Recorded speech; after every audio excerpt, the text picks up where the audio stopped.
ദൈവ തിരുനാമം മഹത്വപ്പെടട്ടെ.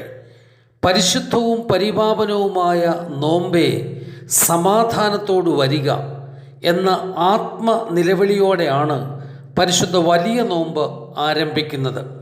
ഭൗതിക ലോകത്ത് ജീവിക്കുന്ന ആത്മീക മനുഷ്യനെ ഭൗതികതയുടെ ലാഞ്ചന ഏൽക്കാതെ സ്വർഗീയ മനുഷ്യരായി രൂപപ്പെടുത്തുന്ന വിശുദ്ധ നോമ്പ് ഒരു പവിത്ര യാത്രയാണ്. ആ യാത്ര കാനാവിലെ കല്യാണ ഭവനത്തിൽ ആരംഭിച്ച് കാൽവറിയിലെ കല്യാണ ഭവനത്തിൽ എത്തി നിൽക്കുന്നു. രണ്ടിടത്തും സത്യത്തിൽ ബലിയർപ്പണമാണ് നടന്നത്. ആദ്യത്തെ ഇടത്ത് കുടുംബമാണ് യാഗപീഠം, മണവാളനും മണവാട്ടിയും അർപ്പിക്കപ്പെടുന്ന യാഗവസ്തുവും. രണ്ടാമത്തെ ഇടത്ത് നിത്യമണവാളനായ അഥവാ രക്തമണവാളനായ ക്രിസ്തു മനുഷ്യനിർമ്മിതമായ കുരിശാകുന്ന യാഗപീഠത്തിൽ സകല മാനവരാശിയുടെ ഉത്ഥാനത്തിനായി ബലിവസ്തുവായി രൂപപ്പെടുന്നു. നിസ്സായിലെ വിശുദ്ധനായ മോർ ഗ്രിഗോറിയോസ് ഈ പവിത്ര യാത്രയെ 40 പടിയുള്ള ഒരു ഗോവണിയായി ചിത്രീകരിച്ചിരിക്കുന്നു. ഓരോ പടികൾക്കും അതിൻ്റേതായ വിശുദ്ധിയുണ്ട്.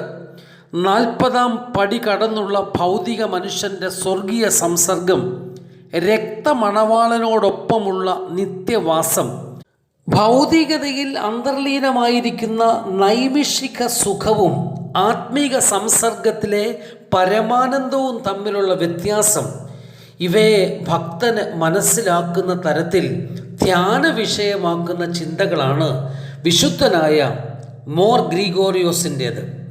നിർബന്ധത്താലോ പരപ്രേരണയാലോ ആകാതെ സ്വമനസ്സോടും ആത്മസന്തോഷത്തോടും പവിത്രമായ നോമ്പിനെ ജീവിതത്തിൻ്റെ ഭാഗമാക്കി മാറ്റുന്ന ഏതൊരു ഭക്തനും നോമ്പിൻ്റെ നാൾവഴിയിൽ വ്യക്തിഗത പവിത്രത കാത്തു സംരക്ഷിക്കുവാൻ ശ്രമിച്ചുകൊണ്ടേയിരിക്കും.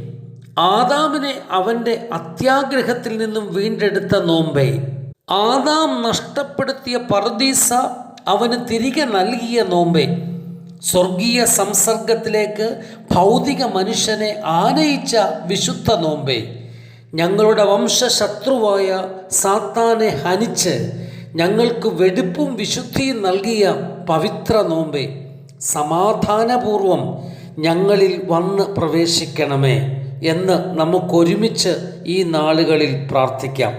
നോമ്പ് എന്ന സ്വർഗീയ ഐര് ആത്മീക മക്കളായ നമ്മുടെ ജീവിതത്തെ ആത്മീക അർത്ഥതലത്തിൽ എത്തിക്കട്ടെ. ഏവർക്കും ശുഭദിനം. നന്ദി.